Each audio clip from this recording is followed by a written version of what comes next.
boa tarde. Estamos aqui hoje reunidos, então, para a gente poder trabalhar um pouco mais a questão da saúde mental. Bem-vindos a mais um episódio da TRIA. E hoje estou particularmente muito feliz também, porque eu estou hoje apresentando o programa. Meu nome é Janete Rossi, sou psicóloga. Eu estou aqui hoje com duas pessoas muito importantes que vai nos agregar muito a respeito dessa temática, que envolve, obviamente, a saúde mental em vários aspectos multidisciplinares, como é a psicologia do esporte. Nós estamos, então, com a Caterine Demori, que ela é psicóloga do Ser Caxias Futebol Clube, nosso time aqui de Caxias do Sul, trabalhando com os profissionais da área, com o pessoal de base também, né, Caterine, tua experiência, e com o Luan, que faz parte da TRIA, né?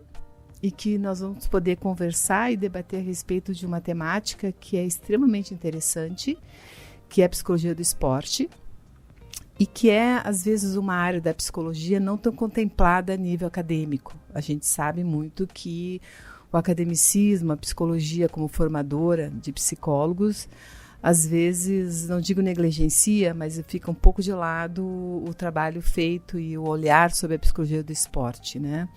E psicologia é um curso de, no mínimo, 5 anos, né? Os 5 anos de graduação, onde existe muitas disciplinas, uma área ligada bastante à parte clínica, a universidade como academicismo, mas a gente precisa olhar um pouco mais de perto áreas como a psicologia do esporte. Então, a TRIA surge hoje com esse olhar e com esse potencial de trabalharmos durante 1 hora o conteúdo sobre psicologia do esporte. E para isso a TRIA convidou uma psicóloga muito capacitada, uma pessoa muito especial, que vai nos poder contribuir para que a gente consiga elucidar exatamente o que é psicologia do esporte, onde atua, de que forma, como é que as coisas acontecem dentro desta área de atuação. Então, Caterine, coloca para nós um pouquinho a respeito do que é psicologia do esporte, te apresenta, tu vai estar aqui conosco, um prazer recebê-la na TRIA. Bom, primeiro eu que agradeço o convite, né? É um prazer gigantesco, tanto estar aqui com vocês, quanto a gente poder abrir mais espaço, né, para falar sobre. Então, da minha parte, assim, realmente é um interesse pela psicologia do esporte que surgiu fora da academia, né, da universidade, porque eu não tinha disciplinas a respeito, então eu fui desbravando o caminho. E nisso é outra razão para a gente estar feliz por poder estar falando sobre hoje, né? Uhum. Que inspire outras pessoas, ou que abra essa possibilidade para quem não pensou ainda, né? Ou quem já está pensando e não sabe por onde ir. Acho que é uma grande oportunidade e já é um primeiro passo. Então vamos lá. O que é essa psicologia do esporte, né? Ela não é só psicologia do esporte. Hoje já se fala muito de psicologia do esporte e do exercício físico, né? Porque ela pode ter várias dimensões. Não precisa ser só no alto rendimento. Então, pode ser em reabilitação, pode ser recreativa, pode ser escolar. A gente vê mais presente realmente no esporte de alto rendimento, né? Mas ela tem outras dimensões.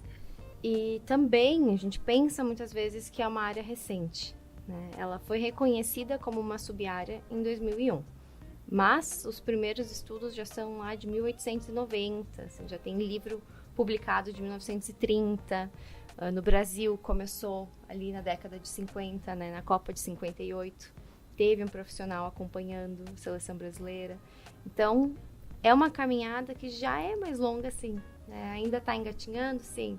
Ainda tem poucas pessoas, sim, mas já tem Na realidade, muita bagagem. interessante isso que tu fala, porque muitas das universidades da psicologia, elas são fundadas na década de 70, Rio Grande do Sul, Caxias do Sul, a Universidade de Caxias do Sul começou em 79, e daí tu fala da psicologia do esporte em 1958, né, na Copa.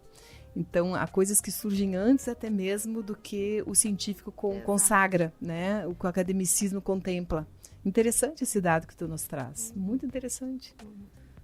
E aí, claro, né, começou a ter uma visibilidade maior depois, ali na década de 90, começou a se desenvolver. Mas ainda a gente percebe, por exemplo, eu atuando com o futebol, né, a gente vai para os clubes da Série A, não são todos que têm um profissional acompanhando na rotina. Na Série B, menos ainda. Menos ainda. Né? Uhum. E ainda é algo para se entender o objetivo, para se entender que é uma vantagem competitiva. É uma vantagem competitiva as pessoas estarem felizes, as pessoas estarem bem assistidas, as famílias terem acolhimento, até o que a gente pode trabalhar de habilidades cognitivas, né, de funções executivas, tudo isso são vantagens competitivas. É que não adianta, né? Hoje em dia eles olham o esporte muito como rendimento dentro de quadra, por exemplo, dentro de campo.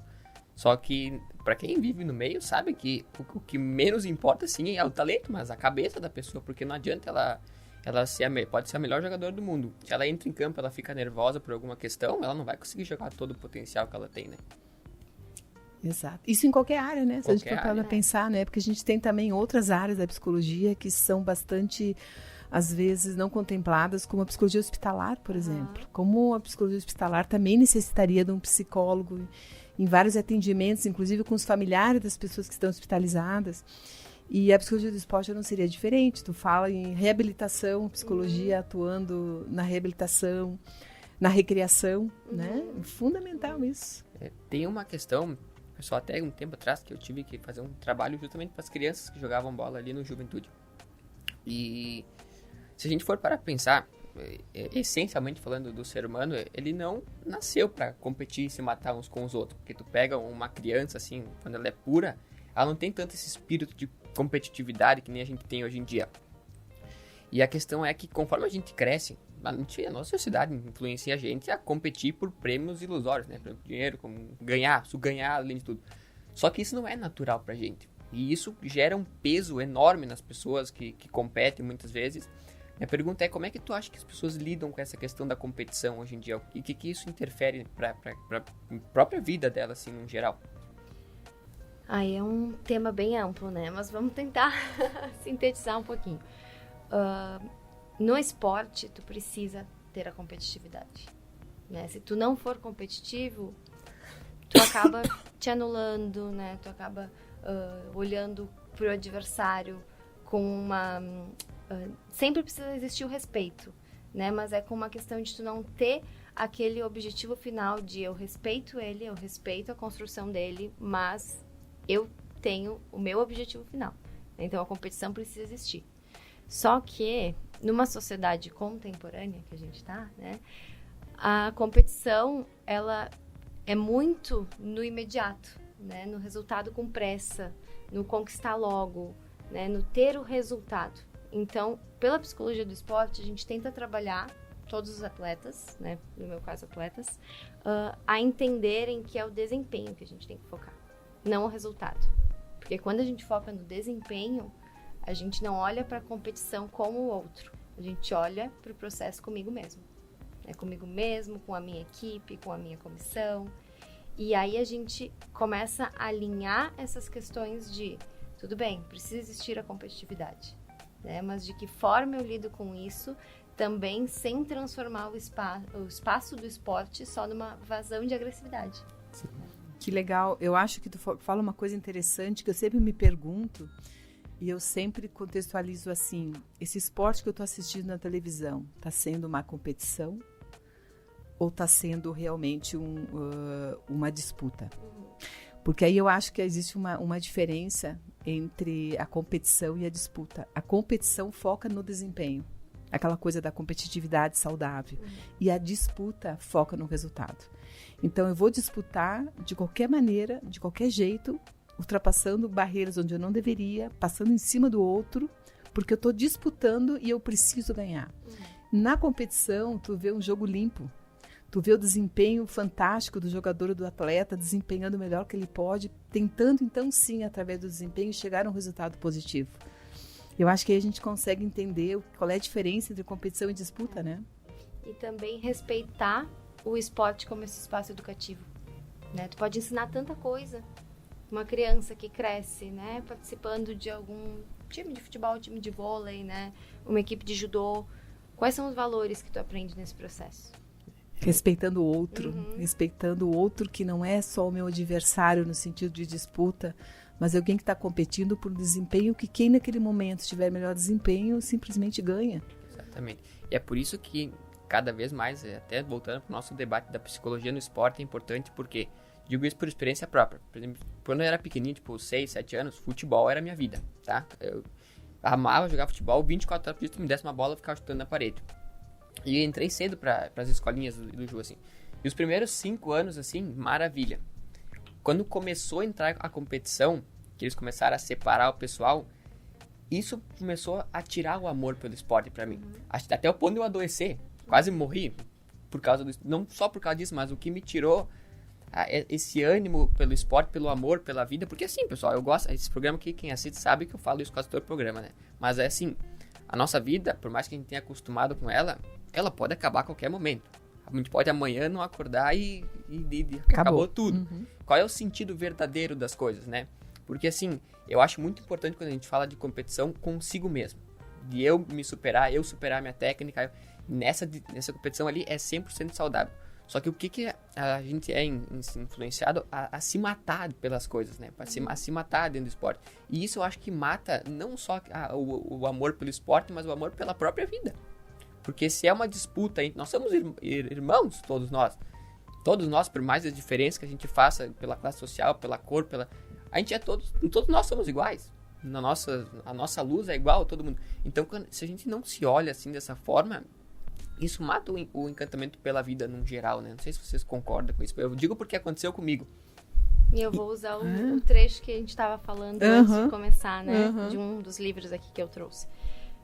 O futebol, metáfora da guerra, pode transformar-se às vezes em guerra de verdade. E então a morte súbita deixa de ser somente o nome de uma dramática maneira de desempatar partidas. Justamente por isso, né? Então, é uma caminhada que a gente precisa alinhar propósito, a gente precisa cultivar relacionamentos positivos, a gente precisa aprender a regulação de emoções no sentido de eu posso ser vulnerável, né? Eu posso sentir a tristeza, eu posso sentir o medo, né? Eu posso sentir tudo isso, mas o que eu faço, né, com essa emoção? E nas categorias de base, inclusive, agora é uma normativa do ECA, né? Que é obrigatório para os clubes formadores ter acompanhamento psicológico e de assistente social, justamente por isso. E como é que a criança lida com cada fase de desenvolvimento, né? Na adolescência, que é o momento que eu preciso criar minha identidade, eu preciso entender de que grupo eu pertenço, preciso me reconhecer no todo, e daí bem nesse momento eu sou segregado como, né, quem não é tão bom, tão eficiente. Tudo bem, isso pode acontecer, porque realmente tem a essência competitiva, né? E tem desenvolvimentos diferentes, às vezes, numa mesma equipe. Mas, como é que isso fica pra minha vida? Né? Eu digo isso porque, claro, quando tu tá ali no meio, tu é novo, assim. Tu não entende as coisas como tu entende nos anos mais seguintes. Mas muitas travas, assim, medos que eu tenho hoje em dia, que eu tô trabalhando pra me superar, vem muito dessa questão do futebol, porque na separação de um bom para um ruim pela técnica, a criança não entende que é pela técnica, ela entende que ela é a coisa ruim. Então, ainda mais tem uma pressão muito forte, assim, de alguns pais por trás. Né? A expectativa da sociedade, da família. Claro, de 10 anos ali jogando bola, um pai xingando o juiz, xingando a própria criança. Cara, isso é loucura, por isso que vira guerra, né, as coisas. Aí eu me pergunto, assim, o tamanho da importância do papel da psicóloga, da psicologia do esporte. Porque a psicologia do esporte vai olhar além de... E uma psicóloga também, porque abrindo o programa eu comentei do quanto a gente tem pouco acesso a certas áreas da psicologia dentro do academicismo, né? Porém, a psicóloga que faz a formação em psicologia, ela tem muita clínica. A gente sabe que as faculdades são muito voltadas para a clínica. Hoje também a clínica voltada para orientação e atendimento familiar, orientação de atendimento conjugal e clínica individual. O que isso dá à psicóloga em formação? Dá um olhar muito sistêmico sobre várias coisas, que ela podendo trazer esse olhar sistêmico somado à psicologia do esporte, com uma especialização, com um olhar, ela poder olhar essa criança dentro de um contexto sistêmico. Que aquela criança que está aí não é só uma criança que precisa desempenhar e que precisa fazer o todo, mas tem toda uma família, uma contribuição da sociedade por trás, que essa psicóloga, com esse olhar, vai poder olhar. Que eu acho que é o que acontece contigo, né? Quando tu trabalha com as crianças de base, pré-adolescentes, que tu vê a expectativa dos pais, que vem conversar contigo, que tu conversa com os pais, e o quanto tu pode auxiliar esses pais mostrando o que está acontecendo com essa criança e do que o clube está querendo dela. Eu acho que tem isso, né, Catarina? Nos fala um pouquinho disso. Até é legal, porque muitas vezes se confunde a psicologia do esporte com uma psicologia clínica dentro do esporte. E não, né? A visão que a gente tem da parte clínica em uma instituição, né? Quando não é atendimento individual, particular, que pode ser também, mas quando é em uma instituição, ela é muito mais voltada para um olhar social do esporte, né? Que é justamente isso, tem um pouco da dimensão clínica, que aí entra orientação e aconselhamento, mas que pode ser ou para o atleta ou para a família, né? Tem o entender o que essa instituição carrega consigo, né? Como é que é vivido o esporte dentro dessa instituição, qual é a história dela de conquistas, de traumas também, às vezes, né?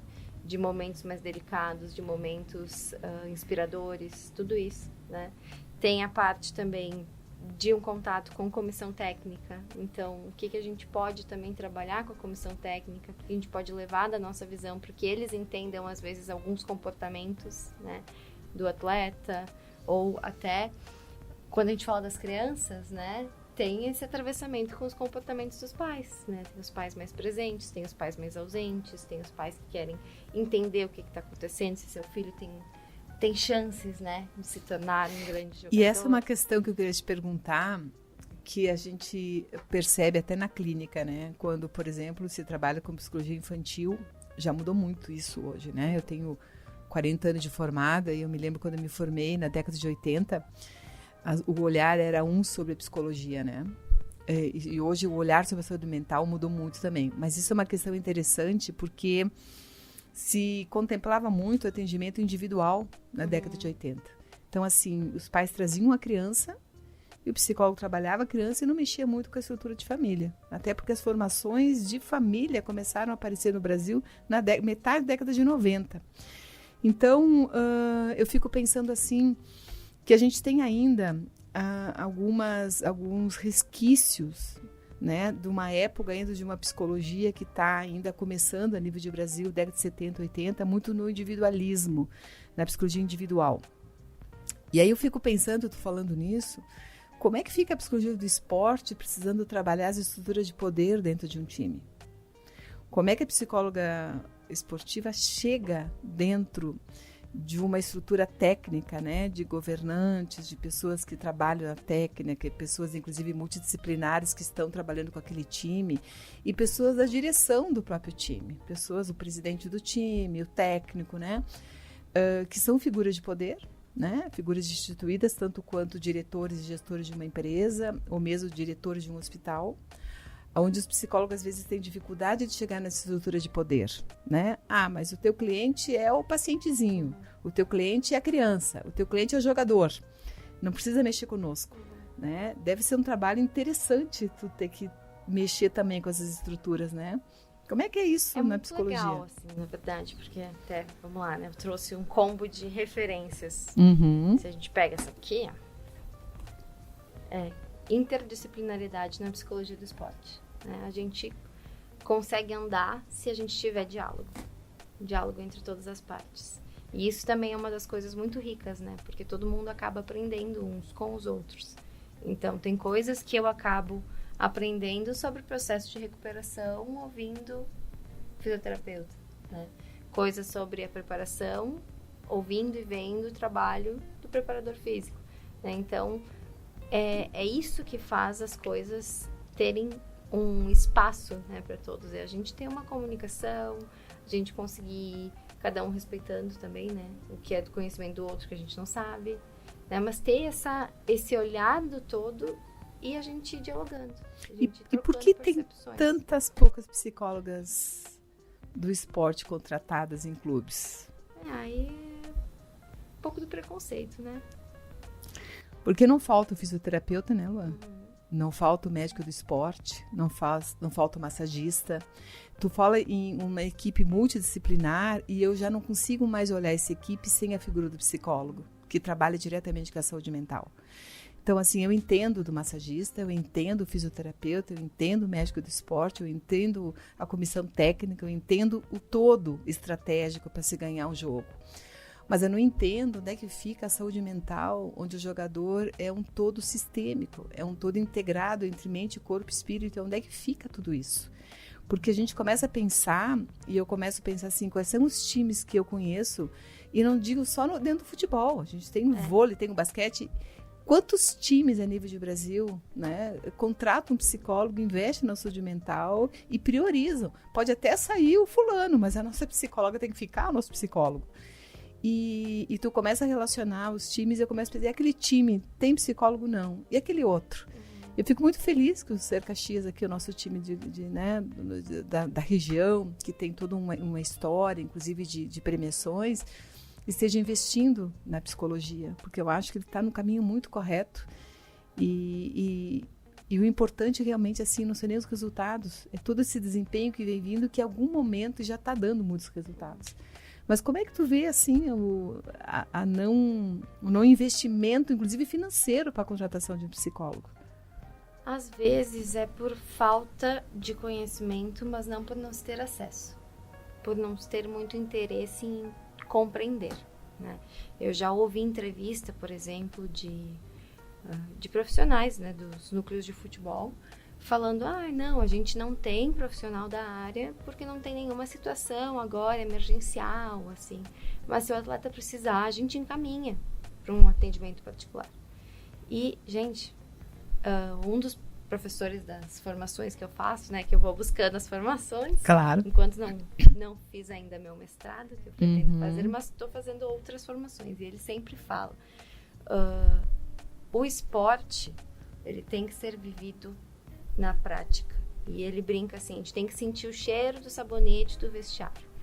Claro que, para mim, isso não tem como, né, o espaço dos homens ali no vestiário, mas o que ele quer dizer com isso? Para a gente entender o sistema, para a gente realmente ajudar em tudo que acontece no ambiente, não dá para se olhar como algo emergencial, como um apaga-incêndio, né? Tem que fazer parte da preparação, tem que fazer parte do dia a dia, tem que criar a confiança, tem que criar o vínculo. Entra na questão da clínica, né? Precisa de atendimento, encaminha para a clínica, vai fazer psicoterapia. E não é isso que a psicologia do esporte, né? Que acho que é uma questão de valores do mundo inteiro. Por exemplo, assim, pessoal, se a gente for olhar com racionalidade para nossa situação do mundo, essa questão de competição, assim, dessa disputa, essa separação entre os seres humanos, tá levando o mundo à beira da destruição. Por exemplo, assim, tudo em si, as guerras, tudo, é tudo uma questão de falta de valores, por exemplo. Porque se a gente for parar a pensar assim, tu bota fugindo um pouco do tema, mas que tem muita referência. Pega no Instagram, tu coloca um vídeo falando de amor e de Deus, por exemplo, tá? Tem 1000 visualizações. Tu bota um vídeo de uma briga que aconteceu na rua, isso vai ter milhões de compartilhamentos. Então é uma questão mais geral do mundo, falta de valores. Falta de sentido e propósito de vida. Porque volta a questão, uma pergunta que a gente nunca, desde o dia que eu nasci, que faz pouco tempo, né? Sou novo, mas todos os anos de escola e até agora na faculdade, nenhuma pessoa me fez a pergunta do porquê que eu tô vivo. Já fazia pessoas perguntar, sabe por que tu acorda de manhã? Por que tu tá vendo? O que é a vida? Essas faltas de questionamento mais profundo deixa a gente vulnerável ao que o sistema coloca na gente. Só que a gente vê o que o sistema fez até hoje, deixou o mundo do jeito que tá. Tu ter um planeta que seria um paraíso e tu vê as pessoas se matando, a gente criou um inferno aqui no paraíso, tu vê que falta alguma coisa mais profunda de valores. E não é difícil entender hoje por que tá acontecendo. Às vezes as pessoas que estão hoje têm referência, influenciam as pessoas cada vez mais pro mal. Por exemplo, assim, uma pessoa que fala assim de valores, hoje em dia não é famosa, não tem atenção, ainda mais uma psicóloga. No mundo que mundo do esporte, assim, competitivo, esporte de fama, assim, dessas coisas, tem muita sujeira por trás. Não dá pra falar que não. Só que tu vê assim que eles visam só o ganhar, o lucro e deixam os valores de lado. Isso é uma questão profunda que, infelizmente, a gente tá aprendendo no sofrimento. Agora tu vê como isso que tu tá dizendo tem muito fundamento, eu concordo muito contigo, e tu vê, de novo, voltando à psicologia do esporte, quando o psicólogo consegue trabalhar uma equipe e consegue trabalhar os valores que tu te refere, a integridade, o respeito pelo adversário, o que eu estou fazendo num campo, o que eu quero, o quanto isso se pulveriza na torcida, como se pulveriza na sociedade como um todo. O time íntegro que está se colocando, que consegue fazer um jogo limpo, né? Um juiz limpo, um técnico consciente do seu papel, do seu coaching dentro do processo, o quanto isso pulveriza mais adiante, porque aquela criança que está na torcida, vendo o seu jogador jogar de uma forma limpa, sem dar chute, sem machucar o adversário, né? Cobrando um pênalti de uma forma adequada, se posicionando, ele dificilmente vai ser um adulto que vai falar palavrão em time, que vai agredir, que vai fazer. Então as coisas são de fora para dentro, de dentro para fora. É um sistema semi-aberto. Eu sofro influência daquilo que eu estou fazendo e aquilo que está acontecendo, que é o time que eu estou assistindo, me influencia também como aquele que está na plateia. Então é muito, muito interessante, assim, eu estava pensando, né, o papel que o esporte, inclusive a nível recreativo, tem da educação e como uma criança que é educada dentro do esporte também educa o seu pai, até ver o próprio esporte de forma diferente. É claro, porque o esporte, todo mundo deveria fazer alguma vez da vida, porque ele ensina disciplina, ele ensina 1000 coisas.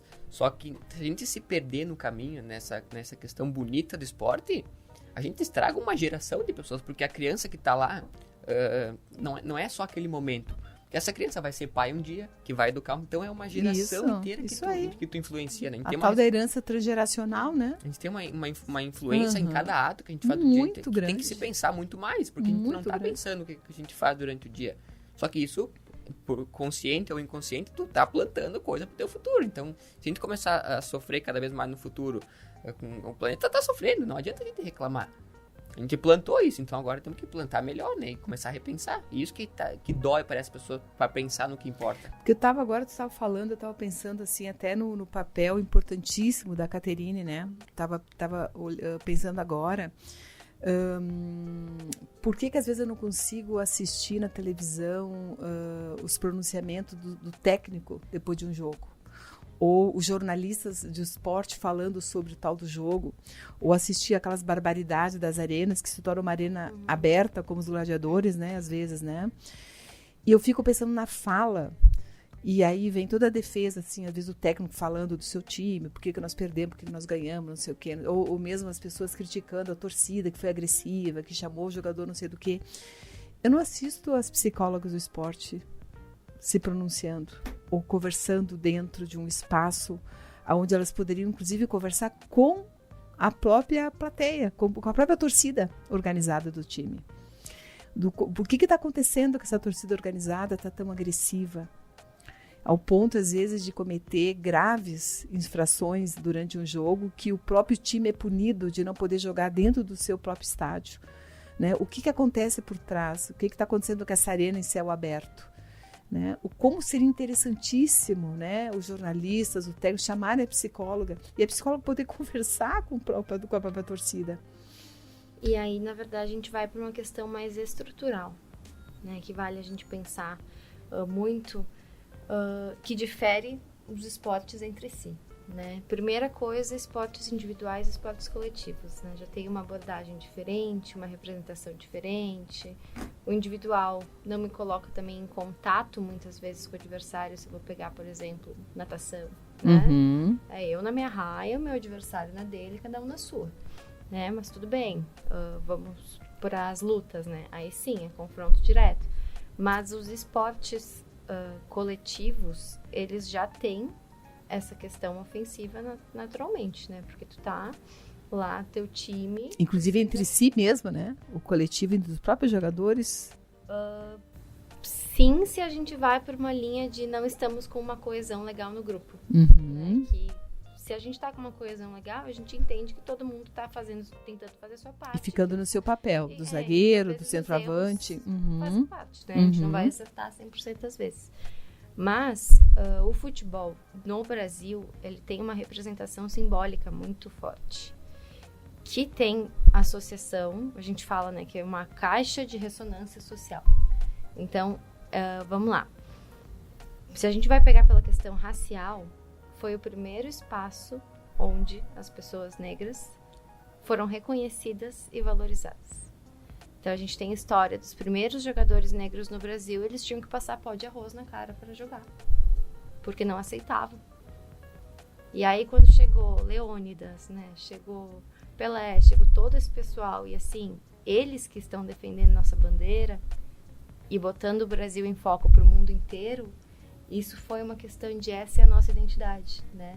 Isso também é uma das razões para ter começado esse fanatismo pelo futebol no Brasil, desse reconhecimento, né? Eu pertenço a isso, nisso eu triunfo e nisso eu tenho uma oportunidade de ascensão.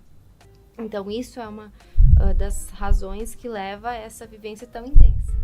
Só que se a gente vai daí para a violência, não é só aqui.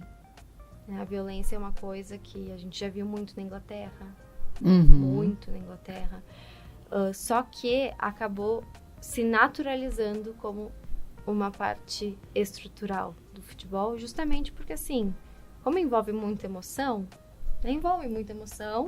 então ali eu permito colocar para fora.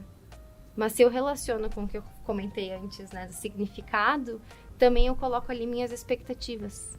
Minha expectativa de potência, minha expectativa de continuar tendo vitórias, a minha ideia de que o manto brasileiro é sagrado, então se é sagrado, como pode dar errado, né? Tem tudo isso. E que aí vai levando a uma reprodução de agressividade sem se compreender por quê, mas que fica ali, né, no velado. Coletivo. Exato, fica velado, mas é compartilhado no coletivo. E como se precisa trabalhar isso tudo, né? Porque a psicologia trabalha muito com o velado, com o subjacente, com as coisas que estão aí, né? Com as coisas que não são ditas, mas estão interferindo no processo todo, né? Que é aquilo que a gente chama do inconsciente, sempre junto, sempre atuando, né? Interessantíssimo isso que você está colocando. Por isso também que é muito legal a gente olhar para a psicologia do esporte com um olhar da neurociência, né? Porque, vamos lá, não é só querer uma atuação diferente, um resultado diferente, não é só trabalhar a motivação, não é só estar olhando para o emocional de cada atleta, né, para o conjunto, porque tem coisas que tem bioquímica no meio, né? Sem sombra de dúvida. E que tem muita adrenalina, né? Tem todas as coisas de como funcionam as conexões neurais. Por isso a necessidade do doping, né? Que é a questão da avaliação toda, né? Antes de um atleta de performance entrar, né? Seja ele no coletivo e no individual, né? É que também tem assim, se a gente for olhar também, por exemplo, assim, a gente tá, os seres humanos hoje em dia tá assim, por exemplo, tu olhava um futebol, sei lá, 50 anos atrás, tu olha hoje em dia, 50 anos atrás tu via um cara assim muito bom e o time jogando assim mais ou menos, mas tu via sempre um destaque ou outro. Hoje em dia parece que é tudo um padrão. Então tá não só o esporte, mas a nossa vida inteira assim tá muito mais robotizada. E eu acho que a gente tem que, principalmente que a psicologia traz bastante, é a questão da humanização, porque não adianta a gente criar ser humano robotizado e uma tecnologia mais humanizada. Porque isso vai dar, em algum momento vai dar ruim. Então eu acho que essa questão de olhar com valores para a vida no geral e no esporte principalmente, né? E essa questão da psicologia deveria ser que nem uma questão de comida, tão fundamental quanto, porque a base do nosso bem-estar é o emocional, é saber tu administrar os pensamentos, né? Claro. Catarina, deixa eu te perguntar um pouquinho sobre a aplicabilidade da psicologia como ciência, como técnica, né? Como valor científico, como é a psicologia hoje, né? Vista como uma ciência, né? Cientificamente olhada e aplaudida por isso, né? Como é que se dá a questão da avaliação do atleta? Tu trabalha com avaliação, com protocolos? Que técnicas tu trabalha, né? Com que tipo de mecanismos de ativação cognitiva, de técnicas de flow? Como é que tu trabalha isso? Me fala um pouquinho na prática. A parte das avaliações por testagem são possíveis, mas isso depende da instituição, né, do clube, enfim, por questões de orçamento, né, e de preferência, porque também tem uma polêmica às vezes nisso, ser mal interpretado, né, o resultado ser mal interpretado como um rótulo. Certo. Como se fosse dizer, esse atleta não é capaz, esse atleta, né, não tem os traços de personalidade que a gente quer. Não é esse o objetivo, é entender, né? Certo. Fazer uma leitura, no geral, de como ele reage com cada coisa e auxiliar tanto ele no dia a dia, Certo. quanto os próprios profissionais que lidam com esse atleta. Ou seja, mais ou menos a mesma avaliação que a gente tenta olhar o ser humano ou na clínica ou na indústria. Não é caça às bruxas, não é caçar aspectos negativos da personalidade, mas poder ver os potenciais, capacitar as coisas que não estão bem e poder olhar de uma forma mais ampla. No Brasil, ainda não tem assim, muitas testagens específicas para esporte. Uhum. Ainda estão em processo de estudo, de validação, né? Mas dá para usar algumas técnicas que são bem legais. Fora isso, a gente trabalha também com anamnese inicial, né? De conhecer cada um, conhecer a história. Então, isso é muito importante, porque como é que eu vou criar esse espaço de confiança se eu não souber, né, quem o atleta é, e ele ficar à vontade também para me contar, ou aos pouquinhos ir contando mais coisas, né? Então isso também é uma forma de se ter os dados. A gente trabalha muito com a observação, porque é sistemática, é um todo, é um dia a dia, é uma junção, né, de por exemplo, temporada, né? A parte de funções executivas, por exemplo, dá para fazer muitas coisas que são riquíssimas através de jogos de aplicativos, né? Por exemplo, tem alguns softwares que tu consegue usar que eles te dão estímulos e aí o atleta tem que ir respondendo esses estímulos, né? E aí tu trabalha tomada de decisão, raciocínio, velocidade de processamento, às vezes até consegue ir pela memória de trabalho, né? Consegue capacidades cognitivas, racionais, munidas também de aspectos comportamentais, no sentido de saber a hora correta de acionar, no sentido de ter a ansiedade sob controle, de saber que agora é interessantíssimo. Também dá para trabalhar com a linha da atenção plena, né? De desenvolver isso, para também filtrar um pouco essa parte negativa que às vezes vem de fora, né? Então, o meu campo no jogo tá aqui no centro, né? O que está se desenvolvendo fora? Que xingamentos eu escuto, né? Eu tô na minha casa, eu tô na casa do adversário. Como é que é? Né? Então, dá para trabalhar nesse sentido. Tem as técnicas de visualização e mentalização, que a gente fala também, que é estimular o atleta a antecipar a situação competitiva pela imaginação. Então, tu recriar, né? Imaginar tu chegando no estádio, tu te fardando no vestiário, como é que vai ser essa entrada em campo, o que eu vou estar sentindo, o que eu costumo pensar, que daí entra aquela associação também com a neurociência que eu comentei, né? A imagem mental, ela é lida de uma forma semelhante com a ação prática. Né? Então, se eu estou trabalhando isso, eu estou antecipando isso, é muito mais fácil de, na hora, eu conseguir lidar melhor com esse estímulo e com o meu sentimento. Então, tem várias coisas, assim.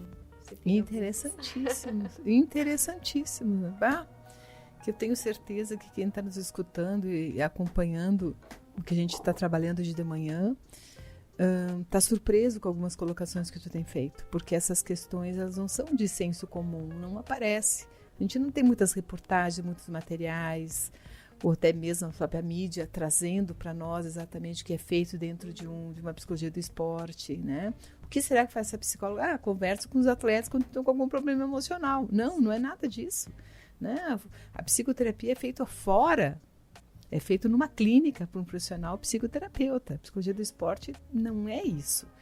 Então, isso que tu está nos colocando é fundamental até para esclarecimento de quem está nos escutando, né? Exatamente o que se faz na psicologia do esporte e da grandeza do que a psicologia do esporte pode trazer para o atleta, para a equipe, e o quanto o próprio técnico pode lançar mão da psicologia quando ele percebe que o time dele não está coeso, que os atletas estão extremamente ansiosos, ou que teve muitas perdas nos últimos jogos, né? O time vem perdendo. O que a gente faz quando está numa cascata de perdas? Quando todos os jogos, né? Como é que eu trabalho a confiança, né? Como é que eu entro num campo depois de ter estado semana passada eu perdi, aí eu tive na quarta-feira um jogo eu perdi, agora eu tenho que jogar de novo. Como é que eu trabalho isso?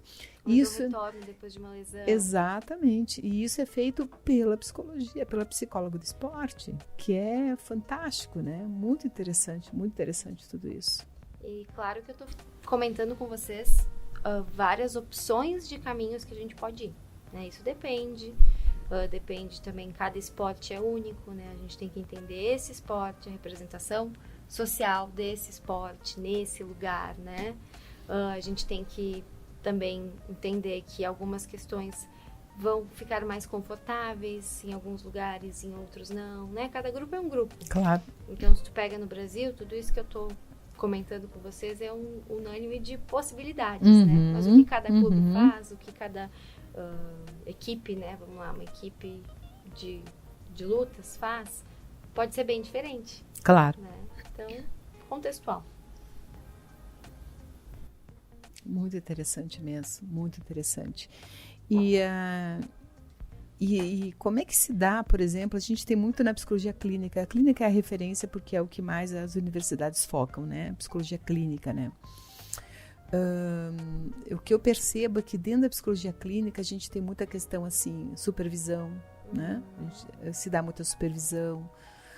Os psicólogos se reúnem para estudar estudos de casos, né? Então, assim, trabalham as técnicas, as avaliações, etc. Como é que se dá na psicologia do esporte? Já que não tem tantas psicólogas do esporte, vocês conseguem ter um grupo para trocar figurinhas? Tu consegue ter facilidade, tu consegue entrar em contato com outros psicólogos do Brasil, do esporte? Existe essa coisa assim, vou pedir ajuda, o que tu está fazendo? Como é que se dá isso, Caterine? Aqui não tem muitas pessoas, mas pelo Brasil tem. Tem? Tem bastante gente. É uma área que eu sinto que tem uma troca muito genuína e muito fácil, né? Que todo mundo vibra uns pelos outros. Isso é uma coisa que eu sinto muito... Não se pergunta qual é a abordagem terapêutica que o psicólogo trabalha? Não, psicanalista exato. com cognitivo com humanista? Até porque muitas vezes se usa um pouco de cada coisa. Perfeito. Dependendo de claro. Pra quê, né? Mas eu sinto isso sendo muito genuíno, né? Então, por exemplo, tem uma associação de psicólogos do esporte que essa associação tem um congresso uma vez por ano, né? Ano passado eu não consegui ir e vendo assim as postagens do pessoal, né, sobre como tinha sido, tu percebia a admiração que uns tinham pelos outros, né? Então isso é muito legal. E essas comunidades ficam mais online, né? De bate-papo, de conversar pelo WhatsApp. Eu estava pensando em tal coisa, alguém aqui já fez, alguém atende em tal cidade, né? O que a gente pode ir trocando de material, isso acontece bastante.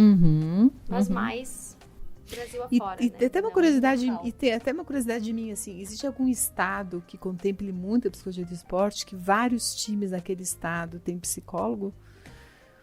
Eu acho que São Paulo e Rio de Janeiro também. Tem também. Então, grandes times como Santos, Corinthians, são times Corinthians assim... tem agora, depois de um tempão sem. Mas... Times tão consagrados, tão antigos pelo Brasil, né? Que a gente escuta com sei lá quantas décadas tem. E alguns, assim, sem psicólogo, a gente sabe de alguns. E digo assim também São Paulo e Rio de Janeiro, porque tem muitos profissionais que daí atuam com outros times, né? Com outros esportes, né? Que trabalham, por exemplo, Comitê Olímpico, né? Tem bastante área, bastante espaço nesse sentido, que trabalham com automobilismo, que trabalham com tênis, né? Com os esportes digitais, né? Os jogos. Então, tem muita gente também nesses estados que vão para essas outras áreas, né? Para esses outros esportes. E o individual. Tem pessoas que escolhem o esporte, né? Mas na clínica. E as últimas Copas do Mundo onde o Brasil realmente não se saiu tão bem como poderia ter saído, porque o Brasil ele é reconhecido mundialmente pelo esporte, pelo futebol, né? Tinha psicologia acompanhando as últimas Copas? As duas últimas, o que se sabe é que não. Não. Né? Mas As duas últimas. O Felipão, ele fez um trabalho bem extenso, assim, com a Regina Brandão, que é uma das referências mais antigas, não sei quando. Essas duas últimas não teve. Embora na feminina, Copa do Mundo Feminina, a última teve uma psicóloga que foi junto, inclusive, né? E ela fez um trabalho muito legal, embora a gente não tenha tido o resultado que esperava, né, na seleção feminina. Então isso é uma coisa também pra gente cuidar. Não é uma garantia também de sucesso. Com certeza. Né? É uma garantia de se ter um espaço para a saúde mental, de se ter um acolhimento, né? De se estar procurando desenvolver. Isso sim. Né? Mas... É que tem um mito da psicologia, né? A gente sabe, assim, que ainda tem até hoje, né? Então, assim, quando alguém começa a fazer psicoterapia, tem as pessoas que dizem, por que tu está fazendo? Tu não precisa receber conselhos, como se psicologia fosse conselho. Psicologia está longe de psicoterapia de ser conselho, né? Obviamente que não é, nunca vai ser. Mas as pessoas não entendem ainda, né? Qual é o valor da saúde mental. E até mesmo eu vejo, assim, pela questão da psicologia que trata casal, né? Que a gente escuta muito, assim, às vezes, vai para terapeuta conjugal, ou é para se separar, ou para, de repente, reatar. E não é nenhuma coisa nem outra, né? O casal se resolve no processo terapêutico. E isso resolve o melhor caminho que o casal precisa trilhar. Então, a terapia não salva casamento e não destrói casamento. E a psicologia do esporte não faz com que aquele time ganhe ou fracasse. Ou que a psicóloga não tenha funcionado ou não funcionado. Às vezes é um simples espaço para a pessoa desabafar. Porque isso, às vezes, quando a pessoa, assim, até uma conversa entre amigos, assim, quando a pessoa fala do problema dela, automaticamente ele se resolve porque tira um peso das costas das pessoas. É que ela se dá conta do que ela está falando e ela se apropria do próprio conhecimento que nem ela tinha sobre ela mesma, ou daquilo que estava tanto incomodando. E aí a coisa já se dá por si só, né? Então a terapia se dá pela fala, pelo local que se cria dentro do set terapêutico, né? E a psicologia do esporte não é diferente. O atleta se olha para si, olha o seu desempenho e faz o que pode dentro do campo. Mas não é ele sozinho também, é toda uma equipe, tem todo um contexto por trás disso, né? Não adianta, se ele não estiver bem emocionalmente, ele não vai conseguir jogar. Porque tem muitas pessoas que jogam o esporte assim como começa como uma fuga, assim, né? Uma fuga da realidade no esporte, daí estoura, porque joga muito bem, joga todas as horas no esporte. Só que ela não aguenta fazer isso pra vida inteira. Chega um ponto que ela precisa resolver o problema dela. E sem uma terapeuta ou algum auxílio, não tem como. Com certeza. Que tu pega jogadores assim que começaram a carreira muito bem, assim, estouraram e depois começaram a jogar mal porque faltou cabeça. É sempre assim. E faltou cabeça e agora tá faltando tempo. A gente tem uns minutinhos, né? Porque essa conversa a gente poderia passar o dia inteiro conversando com a Caterine, né? Com tudo que ela tá nos trazendo, elucidando. É um tema que com certeza a gente volta a conversar sobre isso, porque ele é infinito. A gente tá fazendo psicoeducação. Exato. Né? Não é só lá que a gente faz. Então, assim, Caterine, esses minutinhos que faltam, eu gostaria que tu deixasse alguma coisa, né, para o nosso ouvinte, para as pessoas que estão acompanhando, que vão poder interagir a respeito da psicologia do esporte, em breves momentos, minutos, que tu possa nos colocar alguma coisa para a gente poder fechar esse programa que está sendo maravilhoso. Eu acho muito importante a gente pensar primeiro pela linha do dar espaço para que as coisas existam, né? Dar espaço para conhecer e aí sim sentir o benefício delas. Porque se a gente já coloca uma barreira, não vai dar certo. Se a gente já coloca barreiras, não vai ser efetivo, né? Não vou conseguir nem acessar o espaço, né? Então, sim, a gente pode conviver com a psicologia dentro do esporte, né? A gente já está vendo há muitos anos, embora não estivesse tanto em pauta, né? Que sim, que funciona, que pode dar certo. E assim, tem muito material. Então fica a sugestão, né? Até trouxe aqui alguns livros para mostrar. Tem muito material para estudar, para entender, para pesquisar. Tem material também no YouTube, né? De psicólogos que já trabalham com a área. Tem no Spotify, podcast. Tem formações online, né? Tanto que eu no momento estou fazendo 3 diferentes. Né? E assim, tudo que a gente está construindo é processo, né? Passo por passo. Então, a gente ainda tem muito a evoluir, a gente ainda tem muito a construir. E essa curiosidade, né, que vai nos levar muito longe. Então, fico muito feliz se essa nossa conversa já despertar interesse de mais uma pessoa, né? Desmistificar. Desmistificar, perfeito. O fato do atleta estar sempre dependendo de resultado é algo muito difícil. E a gente nem falou de outras várias coisas, né? A gente não falou sobre o atleta morar longe da família. A gente não falou sobre as esposas muitas vezes terem que largar sua profissão, né? Acompanhar o seu esposo dentro da trajetória. A gente não falou das crianças em alojamento desde 12, 13 anos. Por isso que eu acho que a gente vai precisar ter um outro espaço para contemplar essas coisas todas que são fundamentais e importantes e que as pessoas, inclusive, precisam olhar para isso. Né? Que por trás desse desempenho desse atleta tem tantas outras coisas nas quais também ele está precisando desempenhar dentro de si, dentro da família, né? Então, te agradeço, a Tria agradece muito a tua participação, esperando que tu retorne, né, Luan? Com certeza, né? E eu estou muito feliz de ter podido feito esse programa e a gente está plantando e premiando áreas da psicologia que são fundamentais para a saúde mental, né? E nós somos eternos apaixonados pela área da psicologia e lutamos muito para que ela seja sempre reconhecida como uma ferramenta científica, olhada como tal. E obrigada e agradeço a todos que estão nos acompanhando e que a gente possa retornar o mais breve, inclusive com essas questões que tu está trazendo, que a gente precisa também olhar de perto. Muito obrigada, Caterine Demore. E pessoal, para quem chegou no finalzinho do programa e quer assistir ele completo, vocês podem entrar pelo Instagram, coloca lá no perfil Tria na Rede. E no link da biografia do Instagram tem os links que levam para o Spotify e para o YouTube. Daí tem esse programa e todos os outros. Ok, muito obrigada. Obrigado. Bom dia a todos.